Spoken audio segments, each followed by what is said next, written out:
thinking of this idea of sugar, and I have been kind of exploring quite many aspects of sugar and thinking of the colonial and imperial aspect of sugar, and also being a person from Portugal who has learned history from a very specific point of view. I've been kind of trying to deconstruct a little bit the ideas around the material, but also around history and how it's many times conveyed as a story, but looking specifically into contemporary space projects and try to build the bridge on how contemporary companies exploring space projects are mimicking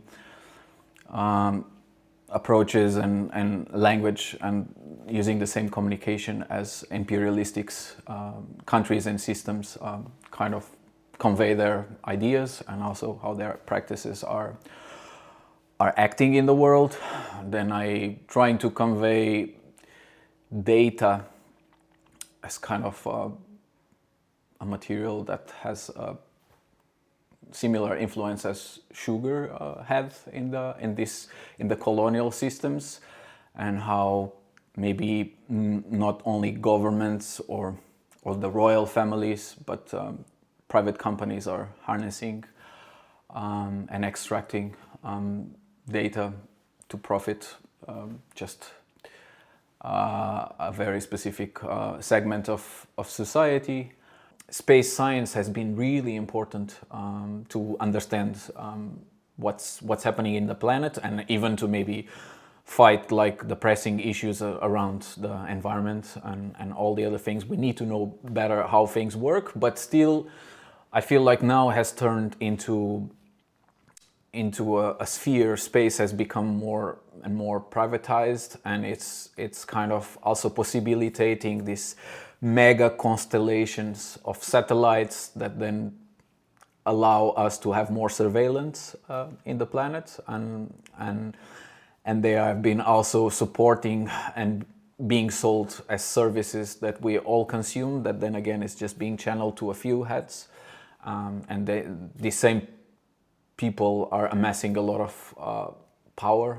It's maybe nothing new, it's just a cycle. And it's replicating, because if you look in the past, you had the few people managing these imperialistic systems, and it was maybe more clear because it was a way more violent system. But I still believe that at some point this is giving the tools for the control of the system to become also violent in different ways. Basically, in a nutshell, I've been expanding into these ideas more into some than into others, but I've been trying to compile this in a written paper, and at times it's a bit disconnected from what I did in my installation, but I really felt like it's the opportunity also to keep expanding and really trying to understand what's happening in this sphere of space. Because it has been also something very exciting and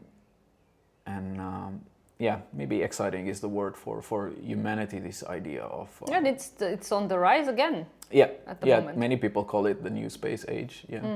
And But now I feel like the focus is. Although no, it was also in the past. Like the moon is this like, okay, we gotta go to the moon again.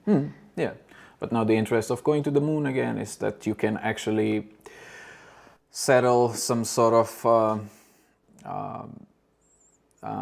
intermediary stage to maybe then keep going farther, maybe to Mars, maybe to mine meteorites. That is all these dreamy ideas, which I'm a bit concerned about in the way that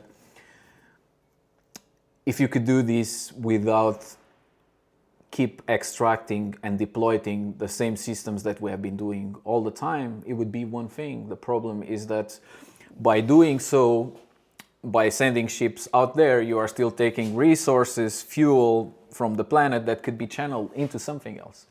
And it's like, how can we be so excited about the space and the moon and the other stars, and we do not care about this one. And I have this specific chapter where I look into other thinkers that have been kind of looking into this idea of how terraforming it's really exciting when applied to another planet, but then the forms of terraforming in our planet have been so so aggressively exploiting the resources and the people that work in them. You cannot just operate space exploration without actually using the materials, the minerals, the fuel that we are already using too much and that are already polluting and also affecting many areas in the world.